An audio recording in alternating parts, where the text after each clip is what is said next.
하나님 말씀은 사무엘상 1장 21절에서 28절까지의 말씀입니다. 사무엘상 1장 21절에서 28절입니다.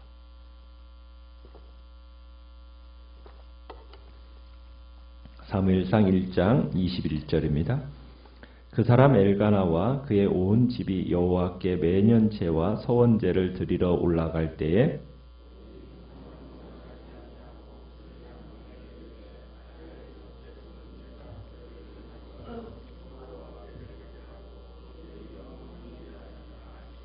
그의 남편 엘가나가 그에게 이르되 그대의 소견에 좋은 대로 하여 그를 젖되기까지 기다리라. 오직 여호와께서 그의 말씀대로 이루시기를 원하노라 하니라. 이에 그 여자가 그의 아들을 양육하여 그가 젖되기까지 기다리다가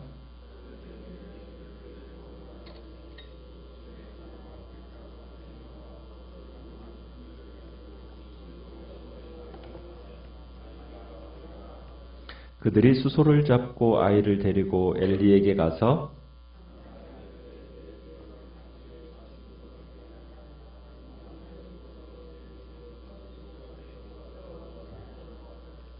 이 아이를 위하여 내가 기도하였더니 내가 구하여 기도한 바를 여호와께서 내게 허락하신지라.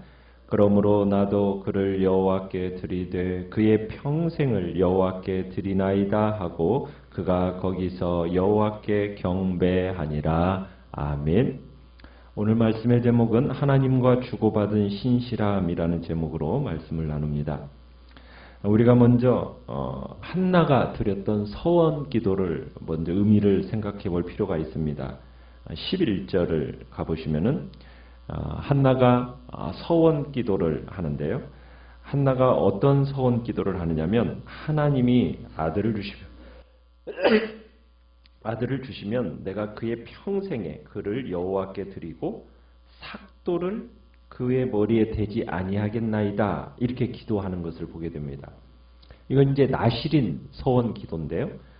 나실인 제도의 핵심은 뭐냐면 이스라엘의 가나안화를 막는 데 있습니다. 나실인이 되면은 삭도를 머리에 대지 않는 것 외에 포도주를 입에 또 대지 않습니다. 이 당시에 포도주라는 것은 가나안 농경 문화의 상징이었어요. 그래서 포도주는 광야에서 어떻게 보면 유목적인 전통, 양을 기르는 유목적인 전통을 가진 이스라엘의 정체성을 뿌리째 흔드는 그런 독한 유혹이 바로 이 포도주 안에 있습니다. 그런데 지금 이 당시의 시대는 어떤 시대입니까? 사사시대. 사사시대는 우리가 봐왔듯이 이스라엘이 급격하게 가나안 땅에서 지금 여호와의 신앙을 잃어버렸던 시대입니다. 농경 문화에 아주 급속하게 동화되어져 간 그런 상황이 바로 이 사사시대예요. 그래서 이스라엘은 가나안 농경 문화에 적응하면서 어떻게 보면은 이스라엘의 형제 우애적인 그 연대감마저도 다 상실되어져 가고 있던 시대가 사사시대였습니다. 그리고 포도주와 독주를 권하는 사회였고 또 머리는 가나안 단발머리가 유행하던 시대가 바로 이 사사시대였어요. 그러다 보니까 한나는 자신이 아들을 낳으면은 이 가나안 동화를 막고 여호와의 신앙을 보존하고 부흥시킬 사명자로 바치겠다라는 그런 의미로서 지금 이런 서원을 하고 있는 겁니다. 그러니까 한나는 어떤 마음을 가진 여인이었던 겁니까?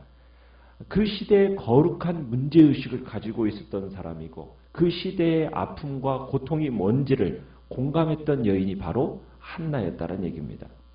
그런데 그 여인이 아이를 낳지 못하고 있는 거예요.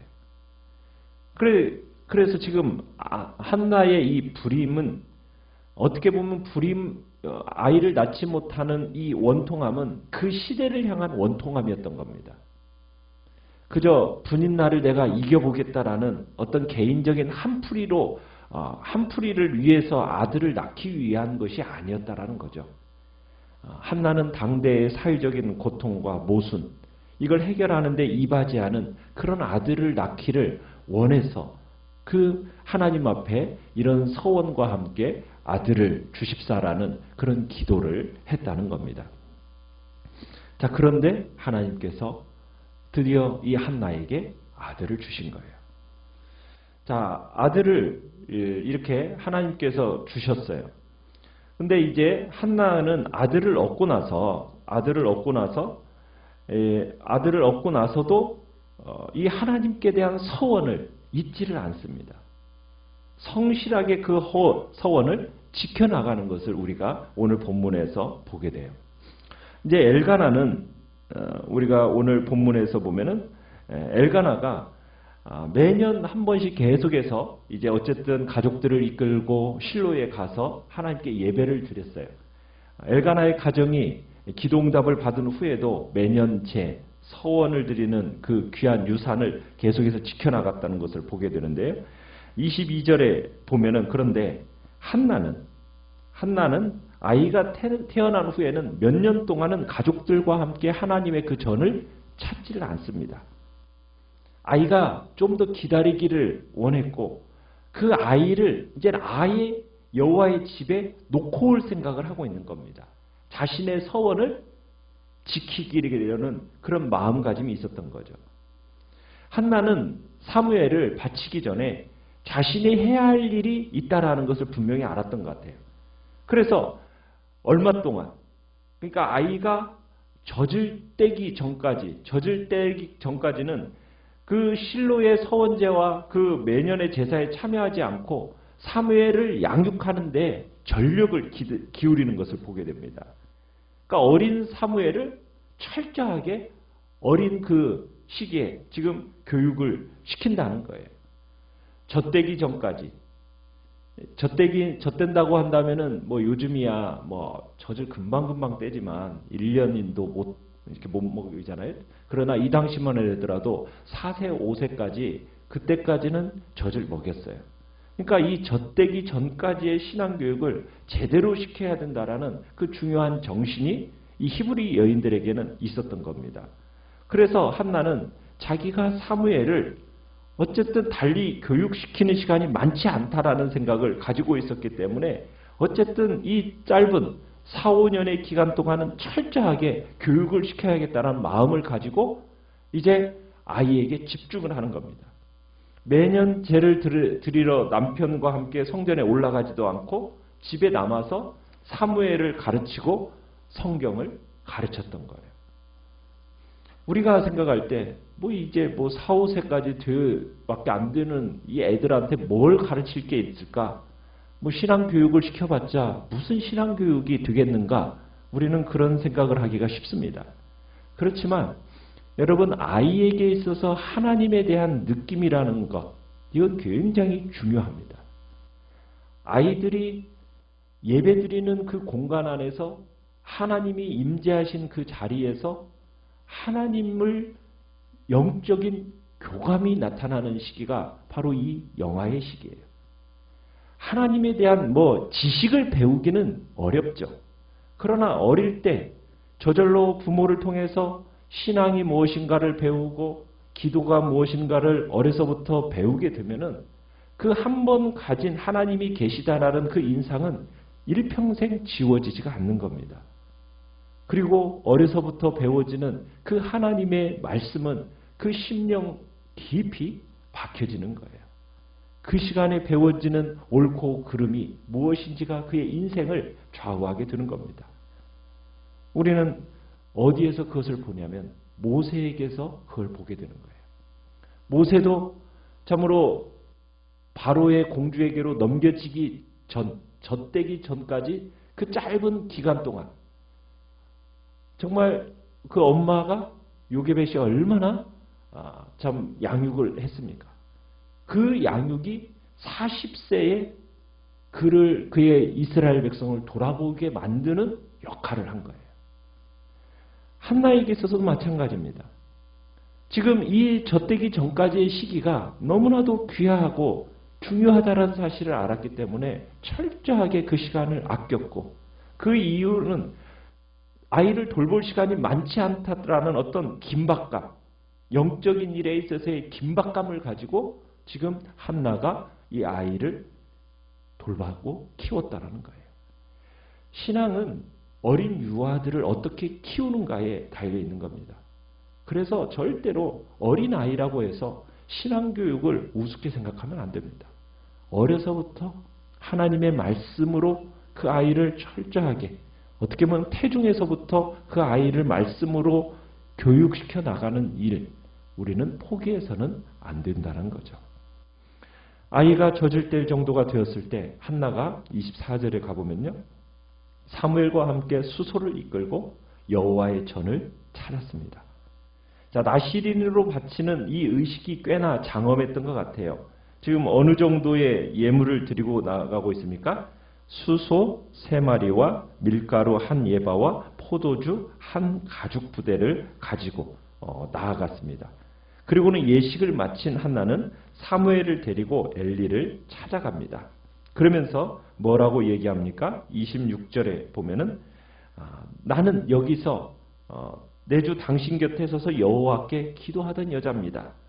27절에 이 아이를 위해서 내가 기도했더니 내가 구하여 기도한 바를 여호와께서 내게 허락하셨습니다. 하면서 이제 전후 사정을 엘리에게 설명하면서 28절에 그러므로 나도 그를 여호와께 드립니다.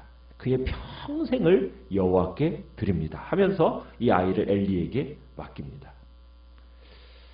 한나는 지금 자신의 아이가 기도의 결과에 선물로 주어진 아들이라는 것을 고백을 하고 이 아이를 하나님께서 구해서 받았으니 저도 다시 하나님 앞에 드립니다라는 이것을 강조하고 있어요.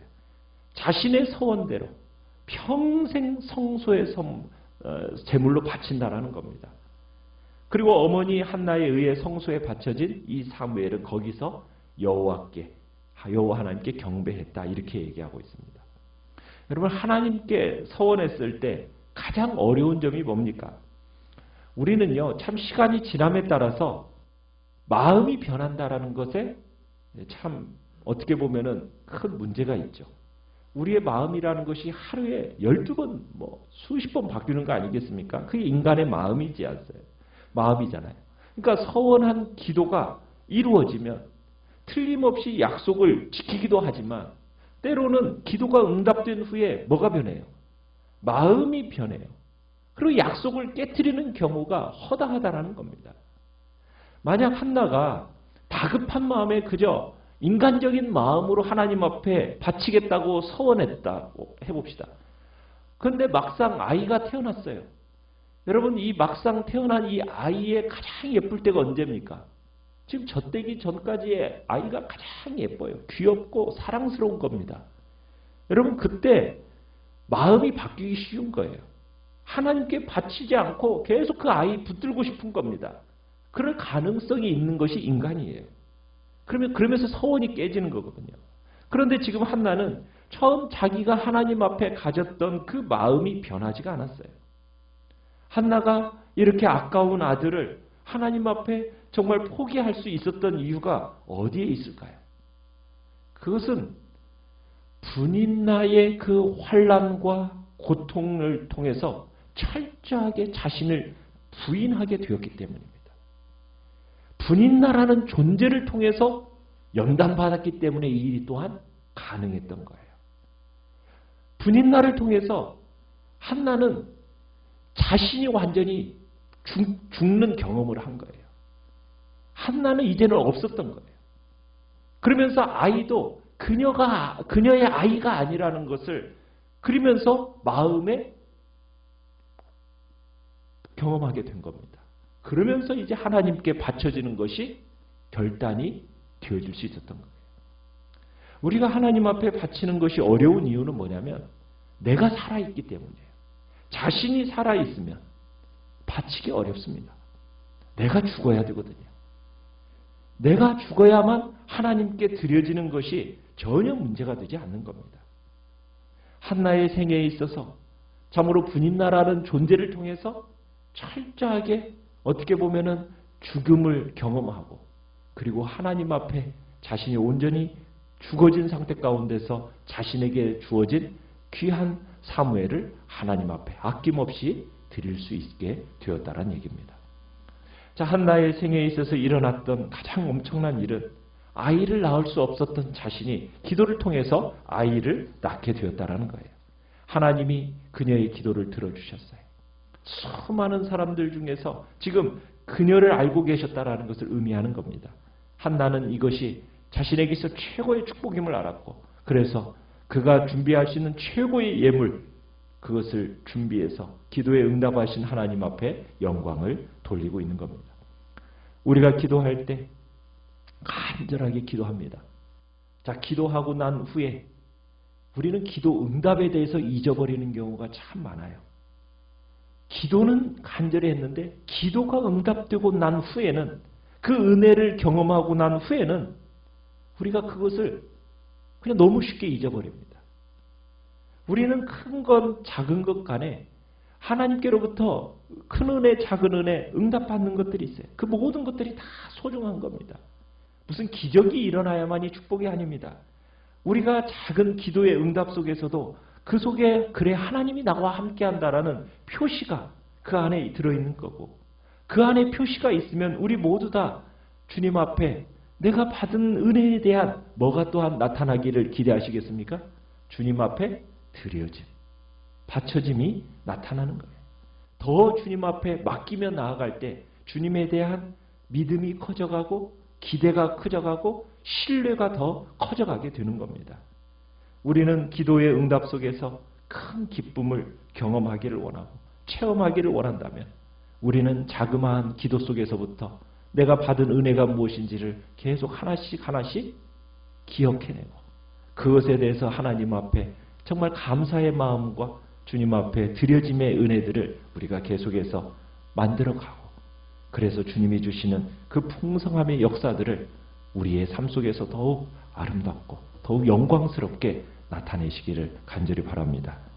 우리가 기도의 자리에서, 헌신의 자리에서 정말 하나님과 동일시되어서 정말 하나님의 그 성별되고 신실함을 나누어가는 복된 자리에 있기를 간절히 축원합니다.